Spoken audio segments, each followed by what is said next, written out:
لله الذي أرسل رسوله بالهدى ودين الحق ليظهره على الدين كله وكفى بالله شهيدا أشهد أن لا إله إلا الله وحده لا شريك له وأشهد أن محمدا عبده ورسوله اللهم صل وسلم على سيدنا محمد وعلى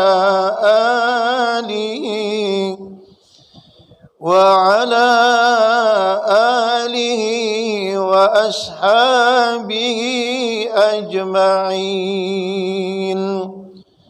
أما بعد فيا عباد الله أوصيكم وإياي بتقوى الله فقد فاز المتقون فقال الله تعالى في القرآن الكريم أعوذ بالله من الشيطان الرجيم يا أيها الذين آمنوا لا تلهكم أموالكم ولا أولادكم عن ذكر الله ومن يفعل ذلك فأولئك هم الخاسرون.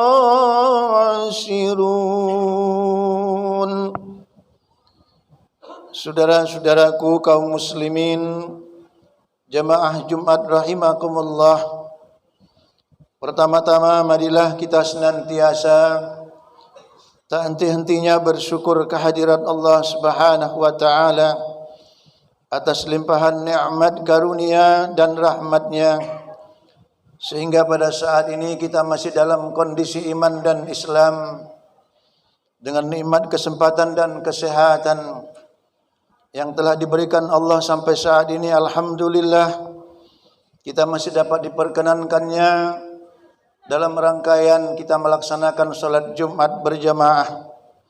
Mudah-mudahan saudara-saudaraku, dengan ibadah Jumat ini akan membekas pada diri kita masing-masing dan dapat kita aplikasikan dalam kehidupan kita sehari-hari, serta kita berharap dan berdoa kepada Allah Subhanahu wa taala semoga rangkaian ibadah kita pada hari ini dapat diterima dan diridhai oleh Allah Subhanahu wa taala.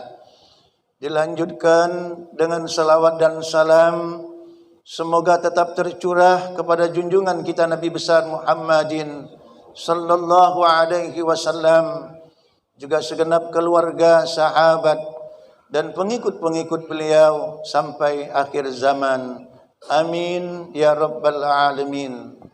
Ikhwanil muslimin rahimakumullah, selaku khatib pada saat ini berwasiat kepada kita semua, terutama kepada diri kami pribadi, dan marilah kita selalu untuk memperbaharui, meningkatkan keimanan dan ketakwaan kita kepada Allah Subhanahu wa taala dengan sebenar-benar ketakwaan yang maksudnya apa yang telah diperintahkan Allah kepada kita, marilah saudara-saudara kita kerjakan. Apapun yang dilarang oleh Allah Subhanahu wa taala, kita berupaya juga untuk meninggalkannya. Mudah-mudahan saudara-saudaraku, apabila kita selalu berbekal ketakwaan kepada Allah Subhanahu wa taala, kita akan mendapat keselamatan dunia dan akhirat. Allah Subhanahu wa taala berfirman di dalam Al-Qur'an surat Ali Imran ayat 102. Bismillahirrahmanirrahim. Ya ayyuhalladzina amanu taqullaha haqqa tuqatih wa la tamutunna illa wa antum muslimun. Yang artinya, wahai orang-orang yang beriman, bertakwalah kamu kepada Allah Subhanahu wa taala dengan sebenar-benar ketakwaan, dan janganlah kamu mati di muka bumi ini melainkan dalam keadaan iman ataupun beragama Islam. Ikhwanil muslimin rahimakumullah. Adapun judul khutbah kita pada hari ini, yaitu sengaja kita mengambil tema pada saat ini, ada 7 golongan kata Rasulullah, orang-orang yang mendapat naungan pada hari kiamat nanti. Sebagaimana Rasulullah SAW telah bersabda, qala Rasulullah sallallahu alaihi wasallam, sab'atun yuzilluhumullah yaumal qiyamah bi zillihi yauma la zilla illa zilluh. Ada 7 golongan kata Rasulullah, orang yang mendapat naungan pada hari kiamat nanti. Yang pertama adalah al-imamum adil, yaitu seorang imam yang senantiasa mempunyai sifat keadilan. Karena demikian saudara-saudara, kita adalah sebagai imam dalam keluarga kita masing-masing. Karena satu saat nanti akan dimintai pertanggungjawaban di hadapan Allah Subhanahu wa taala. Karena Nabi telah mengatakan dalam satu hadisnya, kullukum ra'in wa kullukum ra'in mas'ulun an ra'iyatihi. Kata Nabi, tiap-tiap kamu adalah sebagai penggembala atau seorang pemimpin. Satu saat nanti akan dimintai pertanggungjawaban apa yang kita gembala dan apa yang kita pimpin di hadapan Allah Subhanahu wa taala. Karena terpundak di hati kita, saudara-saudara, kita adalah pengemban amanah yang sangat besar. Yang pertama, amanah Allah adalah istri yang diberikan Allah kepada kita. Dan yang kedua adalah anak-anak sebagai amanah dari Allah Subhanahu wa taala. Dan yang ketiga termasuk harta benda. Apabila 3 ini saudara-saudara, kita mengembannya sesuai dengan amanah Allah Subhanahu wa taala, kita akan mendapat keselamatan, perlindungan daripada Allah Subhanahu wa taala. Dan yang kedua, saudara-saudaraku, Nabi mengatakan sabdu nasaati fi ibadatillah, yaitu orang yang muda yang sejak lahirnya dia selalu senantiasa beribadah kepada Allah Subhanahu wa taala. Maka kita bersyukur saudara-saudara dengan adanya generasi muda yang pada saat ini, walaupun kalau kita lihat di zaman sekarang era globalisasi ini dengan kecanggihan teknologi, mungkin banyak di antara anak-anak muda yang senantiasa untuk melupakan Allah Subhanahu wa taala, tetapi mereka bisa dapat mengantisipasinya, bahkan mereka senantiasa bisa untuk beribadah kepada Allah Subhanahu wa taala. Dan yang ketiga kata Rasulullah sallallahu alaihi wasallam, wa rajulun zakarallahu fi khulufati fafadat ainah, yaitu seorang laki-laki yang melaksanakan zikir di keheningan malam mengharapkan keridhaan Allah Subhanahu wa taala. Karena zikir ini saudara-saudara adalah kita dianjurkan untuk selalu ingat kepada Allah Subhanahu wa taala dimanapun kita berada.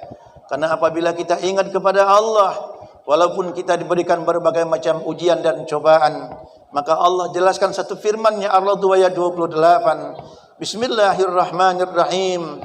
Alladzina amanu wa tatma'innu qulubuhum bi dzikrillah. Ala bi dzikrillah tatma'innul qulub.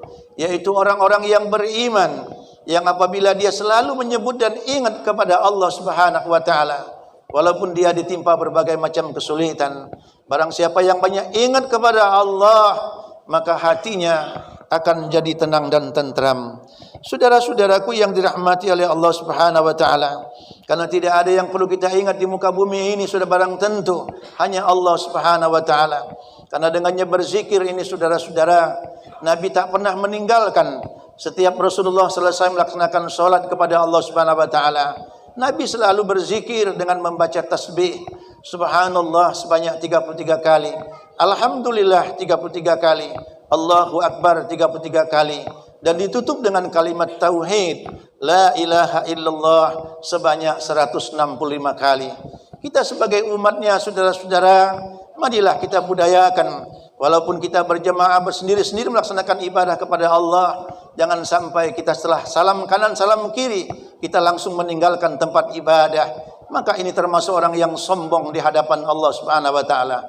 Walaupun Anda tidak melaksanakan berjemaah bersama-sama imam untuk berzikir kepada Allah Subhanahu wa taala, minimal kita membaca istighfar 3 kali dan kita berdoa sesuai dengan keinginan kita.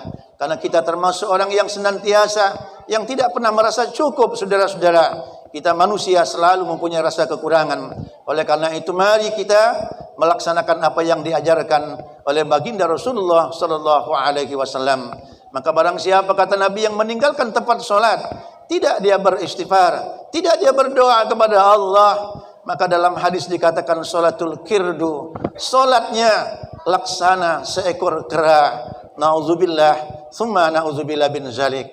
Oleh karena itu mari saudara-saudaraku, kita budayakan selalu kita untuk ingat kepada Allah Subhanahu wa taala.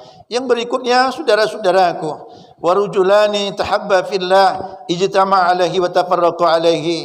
Apabila mereka senantiasa bertemu karena Allah dan berpisah juga karena Allah. Karena kita dianjurkan, saudara-saudara, untuk menjalin silaturahim dimanapun kita berada. Apabila kita melaksanakan satu majlis, apakah itu pengajian, dimanapun kita berada, kita mengharapkan keridhaan Allah. Sering kita selalu berdoa kepada Allah, Allahumma ja'al jama'ana hadza jama'a marhuma wa taqarraqna min ba'dihi taqarraqan ma'suma. Kita bertemu karena Allah dan berpisah karena Allah, semata-mata mengharapkan rahmat dan perlindungan Allah Subhanahu wa taala. Yang berikutnya, saudara-saudara, ada dua orang, laki-laki dan perempuan, yang mereka melaksanakan maksiat, tetapi mereka sadar bahwa perbuatan maksiat itu sangat dilarang oleh Allah Subhanahu wa taala. Dijelaskan dalam Al-Qur'an, wala taqrabuz zina innahu kana fahisyatan wa sa'a sabila. Barang siapa yang mendekati perbuatan zina akan terkutuk di hadapan Allah Subhanahu wa taala.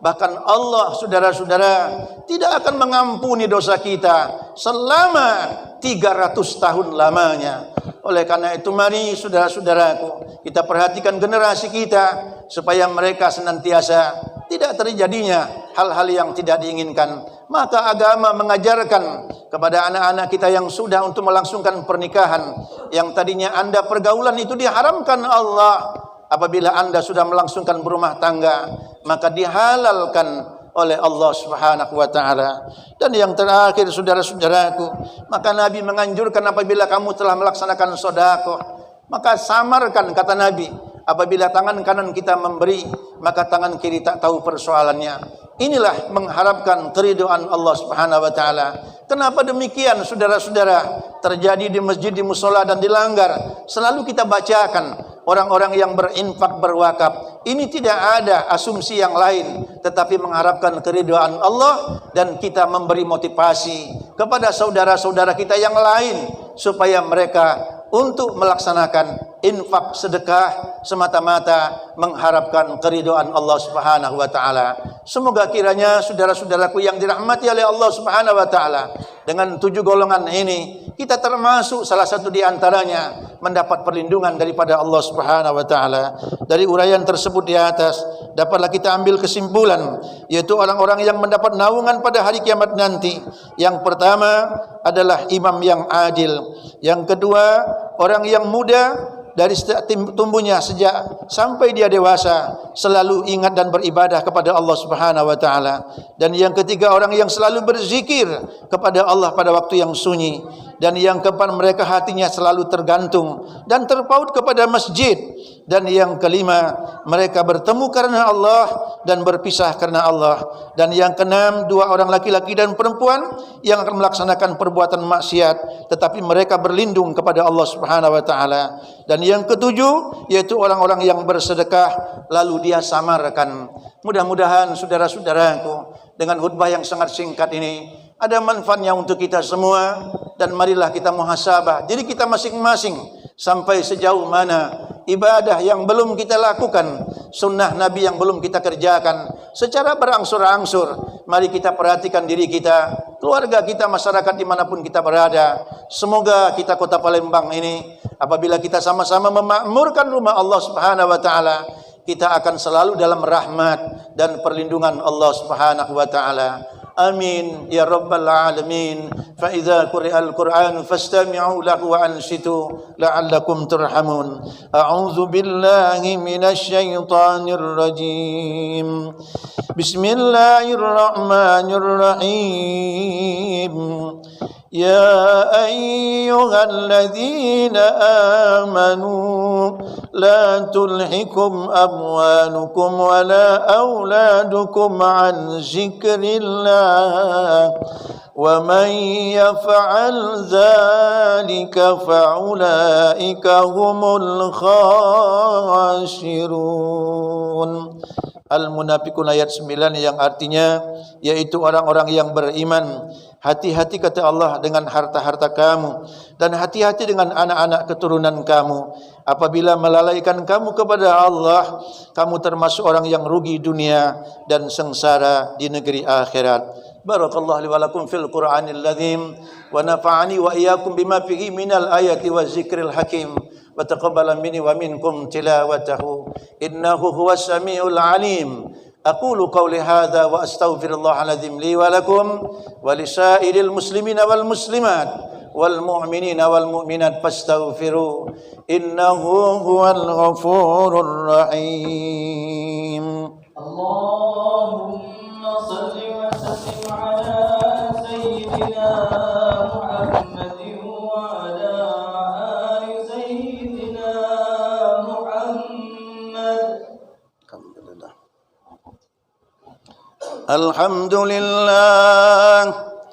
الحمد لله الذي أرسل رسوله بالهدى ودين الحق ليظهره على الدين كله وكفى بالله شهيدا. أشهد أن لا إله إلا الله وحده لا شريك له إياه نعبد وإياه نستعين. وأشهد أن محمدا عبده ورسوله المبعوث رحمة للعالمين. اللهم صل وسلم على سيدنا محمد وعلى آله وأصحابه أجمعين. أما بعد فيا عباد الله اتقوا الله ما استطعتم وسارعوا إلى مغفرة رب العالمين. فقال الله تعالى في القرآن الكريم إن الله وملائكته يصلون على النبي يا أيها الذين آمنوا صلوا عليه وسلموا تسليما. اللهم صل وسلم وبارك على سيدنا محمد سيد المرسلين وعلى آله وأصحابه وقرباته وأزواجه وذرياته أجمعين. وارض اللهم على أربعة الخلفاء الراشدين سيدنا أبي بكر وعمر وعثمان وعلي وعلى بقية الصحابة والتابعين ومن تبعهم بإحسان إلى يوم الدين وعلينا معهم برحمتك يا أرحم الراحمين. اللهم اغفر للمسلمين والمسلمات والمؤمنين والمؤمنات الأحياء منهم والأموات إنك سميع قريب مجيب الدعوات يا قاضي الحاجات ويا كافي المحمة برحمتك يا أرحم الراحمين. ربنا افتح بيننا وبين قومنا بالحق وأنت خير الفاتحين. ربنا آتنا في الدنيا حسنة وفي الآخرة حسنة وقنا عذاب النار. عباد الله إن الله يأمر بالعدل والإحسان وإيتاء ذي القربى وينهى عن الفحشاء والمنكر والبغي يعظكم لعلكم تذكرون. فاذكروا الله الذي يذكركم وادعوه يستجب لكم ولذكر الله أكبر والله يعلم ما تصنعون.